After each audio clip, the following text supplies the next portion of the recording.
Morning everyone. मैं doctor दीपक रस्तोगी जीवनदीप hospital Rudrapur में कार्यरत हूँ।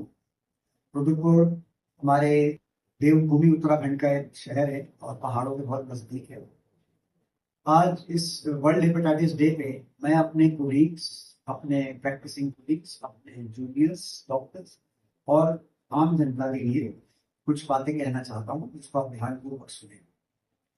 हम वर्ल्ड हेपेटाइटिस डे इसलिए मनाते हैं कि हम पूरी जनता में और डॉक्टर्स के बीच में हेपेटाइटिस के लिए एक अवेयरनेस, एक जागरूकता पैदा करें। हेपेटाइटिस जब हम शब्द का इस्तेमाल करते हैं तो हमारा ख्याल केवल वायरल हेपेटाइटिस की तरफ जाता है। वायरल हेपेटाइटिस बहुत इंपॉर्टेंट है, बहुत महत्वपूर्ण चीज है। तो पहले मैं वायरल हेपेटाइटिस के बारे में ही बात करूँ।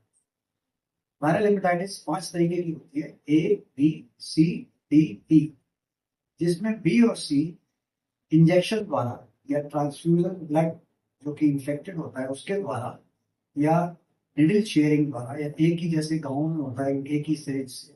आजकल लकीली ये चीज बहुत कम हो गई है, एक ही सिरिंज से एक ही वायल में एक निडल पड़ी हुई है और उसी से सबको लगाए जा रहे हैं इंजेक्शन। तो ये एक ऐसी चीज है जो कि प्रिवेंट की जा सकती है।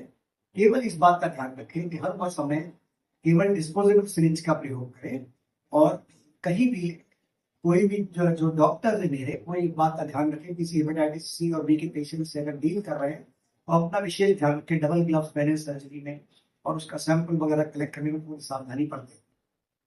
जहां तक प्रश्न होता है A, D और E का, हेपेटाइटिस E एक ऐसी चीज है जिसको हम कई बार इग्नोर कर देते हैं बीइंग अ मेडिकल प्रोफेशनल। हमेशा हमें, जब हम कोई जॉन्डिस का पेशेंट देखते हैं, वायरल हेपेटाइटिस का पेशेंट देखते हैं, तो हमें उसका ध्यान रखना चाहिए तो उसको A, D और E में से कुछ भी हो सकता है। तो इसलिए इस बात को ध्यान रखें कि वायरल हेपेटाइटिस को हम जरूर डायग्नोज करें और प्रॉपरली ट्रीट करें। तो भी एक बार जब ये डेथ का कारण भी हो सकती है। जो मैं दूसरी हेपेटाइटिस की बात कर रहा हूँ, जो कि लिवर डिजीज की मैं बात कर रहा हूँ, वो है वर्ल्ड हेपेटाइटिस डे पे हमें लिवर डिजीज के बारे में भी बताना चाहिए पेशेंट्स को और अपनी जनता को। वो है 2 तरह की जो लिवर डिजीज होती है, जो कि non alcoholic fatty liver disease and alcoholic fatty liver disease.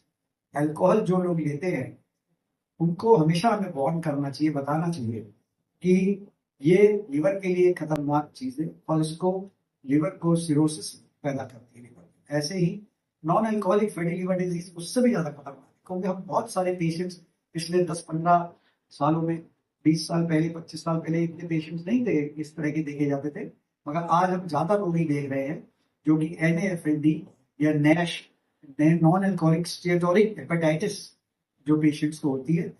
वो इसलिए है कि हिंदुस्तानी पॉपुलेशन में, हमारी भारतीय जनता में एक मेटाबॉलिक सिंड्रोम जो बहुत तेजी से बढ़ रहा है। अभी मैं रिसेंटली पढ़ रहा था कि हमारे देश में नॉन कम्युनिकेबल डिजीजेस बहुत ज्यादा बढ़ गई, 20% से ज्यादा का इंक्रीज हुआ है। और एट द सेम टाइम हम लोग कम्युनिकेबल डिजीज पे कंट्रोल नहीं कर पाए, मगर नॉन कम्युनिकेबल बहुत ज्यादा बढ़ रही है। उसका कारण ये है कि हमारी लाइफस्टाइल हमारी खराब हो गई है। मेटाबॉलिक सिंड्रोम में हम जो देखते हैं उसमें डायबिटीज बहुत तेजी से आगे बढ़ रही है। तो डायबिटीज के पेशेंट्स में विशेषता ध्यान रखें कि लिवर हमेशा चेक करें। NAFLD या NASH, non alcoholic steatotic hepatitis, diabetes के पेशेंट में होने की बहुत ज्यादा संभावना रहती है। और ऐसे पेशेंट के साथ हम देखते हैं कि डायबिटीज के साथ हमारे देश में हाई ट्राइग्लिसराइड्स होते हैं, डिसलिपिडीमिया होता है, लिपिड प्रोफाइल खराब रहती है, और साथ में आप देखेंगे कि ओबेसिटी।